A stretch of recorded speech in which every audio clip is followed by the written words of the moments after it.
Bonjour, aujourd'hui je vais vous montrer comment est-ce que le bouton a été modifié afin qu'il incrémente le compteur dans l'application.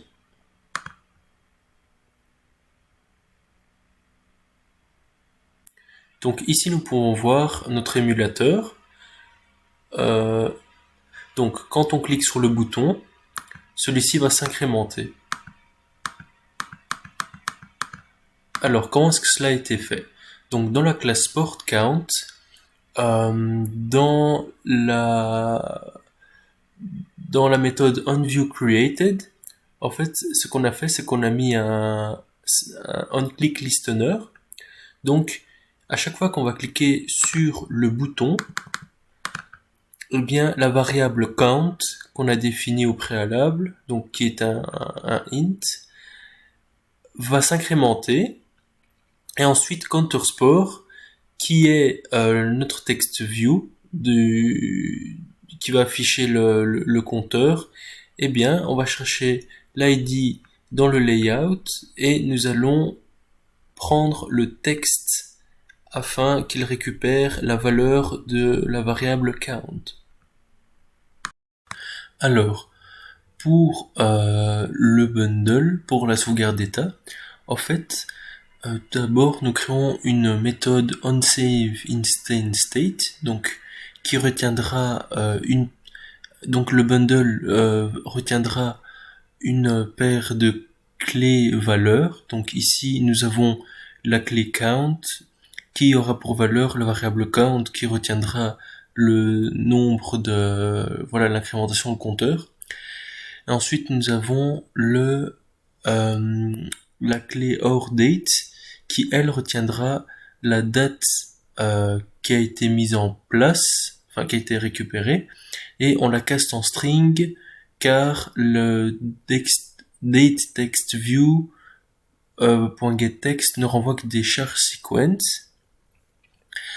Donc une fois que nous avons créé cette méthode, en fait, quand on lancera l'application, il checkera si le bundle s'il y a un saved instance bundle qui a été créé. Si celui-ci est nul, on créera l'application de manière normale. S'il n'est pas nul, eh bien, on va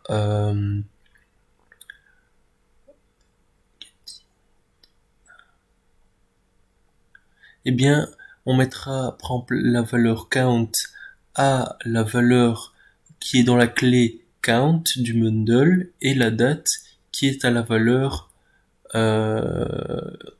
OurDate, donc la clé OurDate, on la mettra dans la variable OurDate. Donc on va lancer l'application, on va voir si tout ça fonctionne bien. Donc nous avons ici notre petit compteur, nous avons ici donc nous avons ici le petit compteur, nous avons la date.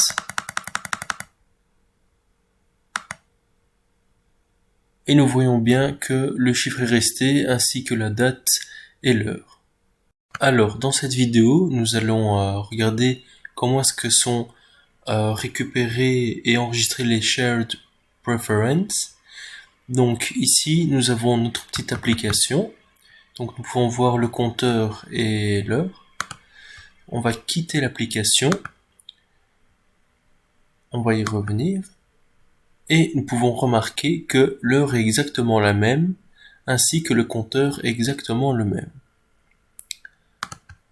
Alors, dans la méthode onPause de SportCount, de la classe SportCount, donc nous allons sauvegarder les shared preferences, donc en privé, donc qui sont accessibles via notre application.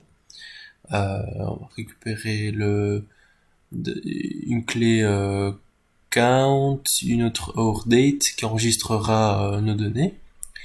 Et ensuite, dans la fonction onResume, nous allons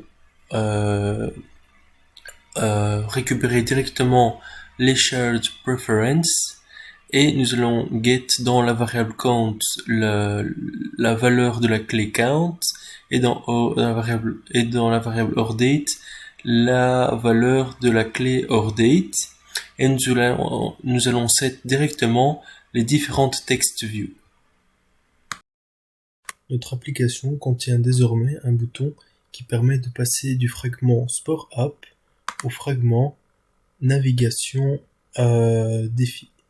Alors, comme nous pouvons observer, le compteur est initialisé à 27, ainsi que la date à 15h57. Et lorsque je clique sur le bouton qui permet la transition d'un fragment à l'autre, les données restent constantes. De même que si j'augmente le compteur, on voit bien que les données restent les mêmes. Ensuite, nous allons voir si les données restent les mêmes si on fait des rotations. Oui.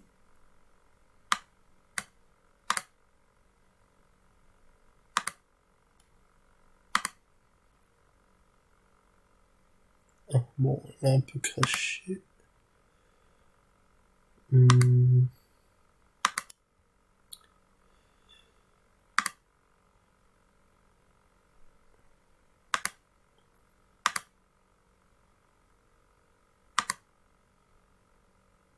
voyons bien que les données restent stables et les valeurs restent les mêmes.